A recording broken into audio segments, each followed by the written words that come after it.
बिस्मिल्लाहिर्रहमानिर्रहीम। नाज़रीन इकराम, आज हम हाज़िर हैं जुम्मे वाले दिन का प्रोग्राम लेकर, जिसका मौजू है मैं और मेरा पेशा।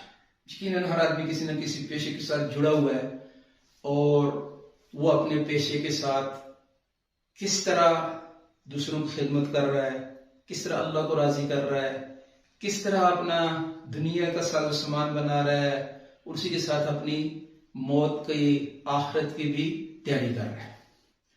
अब हर शोबे के अंदर जो है, जिस आदमी का जो भी शोबा है उसे ये सोचना है। आज हमारा मौजू है मैं और मेरा पेशा। मुलाजमत एक पेशा है और सरकारी मुलाजमीन भी हैं, प्राइवेट मुलाजमीन भी हैं। तो आज हम इन मुलाजमीन के हवाले से एक बात करेंगे, बल्कि सीधा स्ट्रेट अवे अभी आपको एक वाक़या सुना देता हूँ जिसके अंदर ये सारी चीज़ें, ये हमारे एक बहुत ही करीबी अजीज दोस्त हाजी साहब थे और वो दुनिया से अभी जा चुके हैं। तो उन्होंने मुझे अपनी ज़िंदगी का वाक़या सुनाया। ये इसमें कामयाबी नाकामी, हलाल हराम, ये सारी बातें आ जाएंगी। वो कहते हैं कि जब मैंने मैट्रिक पास किया तो उसके बाद जो है मैंने पटवारियों का कोर्स किया और ये 60 राउंड की बातें हैं। उन्होंने सुनाया कि मैं इस तरह हुआ कि वो यहाँ हरिपुर के ही थे, लेकिन वो फिर कहते हैं कि मैं चला गया कराची। वहाँ से मैंने भर्ती हो गया पटवारियों में, तो हमारी पोस्टिंग होगी बलूचिस्तान में। और बलूचिस्तान में जो हमारे उस्ताद थे गिरदावर सर, वो जंग के रहने वाले थे। तो उन्होंने हम जो पटवारी उनके अंडर थे उनको बिठा के कहा कि बेटा, कहते हैं वो बहुत अच्छे नेक इंसान थे। तो उन्होंने कहा बेटा एक बात याद रखना, ये पेशा ऐसा है कि इसमें तुम्हें हराम जो है ना वो तुम्हारी तरफ दौड़ के आएगा। तो अगर सुखी चैन वाली जिंदगी गुजारना चाहते हो ना तो हराम से बचना, तो जिंदगी जो है सुख में गुजरेगी। बहुत और भी नसीहतें की, नाप तोल के बारे में समझाया, हर चीज समझाई, ऐसे ऐसे करना है और फिर ये सारी चीजें। कहते हैं हमने कहा जी ठीक है उस्ताद जी। तो वहां पे एक देहात में कहते हैं मैंने भी कमरा लिया हुआ था। वो पाकिस्तान की पहली जुम्मबंदियां हो रही थी और जब मैं फील्ड में लगा, काम करने लगा, वो भी हुआ। मुख्तलिफ लोग उस इलाके के जो लोग थे, सरदार थे, बड़े वो आते जी जनाब ये कोना ऐसे सीधा कर दो, ये ऐसे कर दो। मैंने कहा जी नहीं, ऐसा नहीं होगा, ऐसा नहीं होगा, ऐसा नहीं होगा। है मैं अपने उसको 40 रुपये पता नहीं, कहते हमारे महीने की तकरीबन तनख्वाह थी, तो हम गुजारा करते रहे। जब मेरे कोई 2-3-4 साल गुजर गए तो मुझे घर वालों ने कहा कि भाई आ जाओ, तुम्हारी शादी करवानी है। मैं इधर आया, शादी की। यहाँ पे कुछ अर्सा यहाँ पे मेरे घर वाले जो है मेरे वालिदैन के पास रहे। फिर मेरी वालदा ने कहा कि भाई अब तुम उधर मुलाजिम हो, तुम्हें ज़रूरत है खिदमत की भी, तुम अपनी बीवी को अपने साथ ले जाओ। तो मैंने उसी गांव में जिसमें मेरी रिहाइश थी बड़ा मकान ले लिया किराए पे। तो घर वालों को ले गया, मेरा एक बेटा भी हो गया था, बच्चा भी था पहला। तो वहाँ पे कहते हैं किस तरह हुआ कि जब हम जिंदगी गुजारने लगे तो जैसे कहते हैं ना कि औरतें जो होती हैं वो मुशीर भी होती हैं। तो घर वाली जो है वो मेरे साथ वो अगले महल्ले की औरतों, शायद वो कुछ लोगों ने अप्रोच भी की होगा, वो मुझे जनसाजी करती रही कि देखो जी वो सारे लोग जो हैं कुछ ना कुछ ऊपर से लेते हैं और आप जो है बिल्कुल कुछ भी नहीं है, तो घर का खर्चा नहीं चलता, ये है वो अखराजात ज़्यादा है। तो हालांकि वो कहते हैं मुझे भी अंदाज़ा था और ये मेरा अपना ज़ाती भी तजर्बा है कि उस अरसे में, उस ज़माने में, कुछ अर्सा पहले की बात है, मुझे इस तरह याद है कि कोई आदमी अगर रिश्वत लेता था ना तो सारे मोहल्ले में उसको नफरत की निगाह से देखा जाता था। और उसके घर से किसी के घर में कोई चीज़ किसी दुआ के मौके पर कोई इस तरह भेजते तो लोग खाते नहीं थे कि इसका माल हराम का है। तो आज अल्लाह माफ़ करे मोहलिया सा बन गया, तो हराम की तमीज़ ख़त्म हो गई। वही आजकल जिन्हें सबसे बड़े फख्र वाले लोग वही बन के फिर रहे हैं। तो भाई साहब कहते हैं कि भाई मैंने बेगम के तरकीब के ऊपर कुछ वो एक बंदा बहुत पीछे लगे हुआ था, तो मैंने कुछ लेना देना शुरू कर दिया उनसे लेता, उनकी जगह जगह। तो वो जब हम जितनी पे माशी करते थे, गर्दौर साहब आके उसको देखते थे और वेरिफिकेशन करते थे।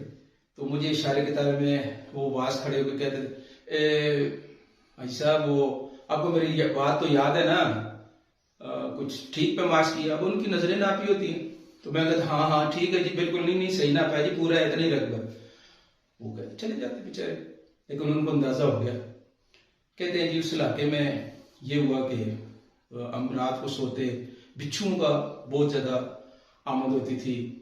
कभी सराना उठाते, नीचे बिच्छू, कभी बर्तनों में जाते, उधर बिच्छू, और बच्चा बीमार, कभी बीवी बीमार, यानी वो ऊपर की आमदनी शुरू हो गई तो घर में मुसीबतें शुरू हो गई। एक दिन सुबह सवेरे सवेरे कहते हैं मेरी बीवी ने वो कनस्तर खोला आटे का, तो उसमें से छाननी उठाई जो हुई, तो उसमें से बिच्छू, तो शोर मचाया, कहने लगी वो। तो मैं भी परेशान हो गया, बीमारियां और बिच्छू। मैं उस्ताद साहब के पास चला गया। मैंने कहा जी उस्ताद जी, एक मसला है, बहुत परेशानी है। क्या है?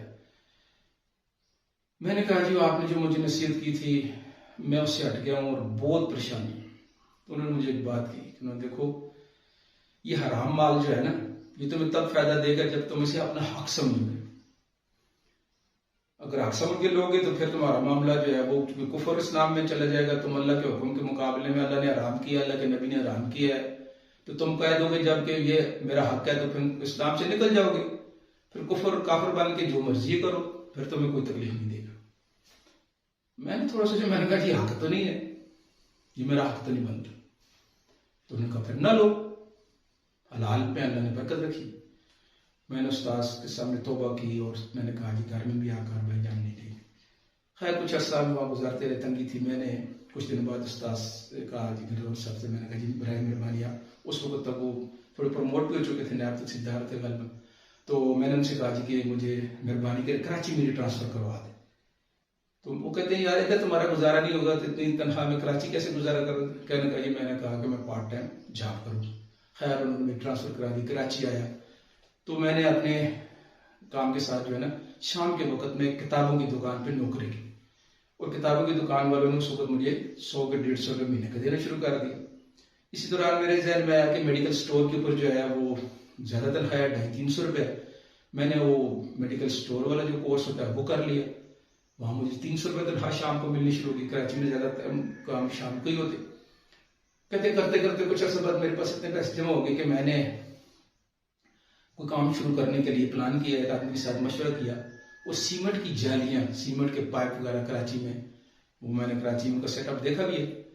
तो कहते हैं वो काम शुरू किया तो अल्लाह पाक ने उसकी बरकतें अता फरमानी शुरू कर दी। थोड़ी अर्सा बाद मैं उनके पास गया, उनकी भी ट्रांसफर हो चुकी थी कराची में, और सीधार बन चुके थे। तो मैंने उनसे इजाजत चाहिए, मैंने कहा जी मैं नौकरी छोड़ना चाहता हूँ कि मेरा अल्लाह पाक ने कारोबार अच्छा कर दिया है। तो मुझे कहते हैं यार तुम छोड़ दो, कल को ऐसे बनोगे, आगे बढ़ोगे। तो कहते हैं कराची में मेरी पोस्टिंग भी, वो जो उसके पुराने लोगों की प्रॉपर्टियां थी उस महकमे में, वहां भी कुछ से उठाता, ये करो ये करो। मैंने कहा जी कुछ भी नहीं कर सकता, मैं जो करूंगा अल्लाह की रजा के लिए सही काम करूँ। खैर मैंने नौकरी को रिजाइन किया।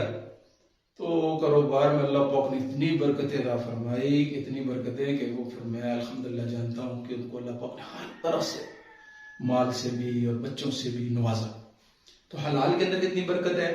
हजरत अली रज़ी अल्लाह अन्हु का कौल है कि जो आदमी के जिसके मुकद्दर में एक चीज है ना, वो उसको मिल के रहेगी, चाहे वो उसके लिए हलाल तरीका अख्तियार करे या हराम तरीका अख्तियार करे। तो हम सब, हमारे मुकद्दर की रोजी हमें मिलकर रहेगी, हलाल की कोशिश करें।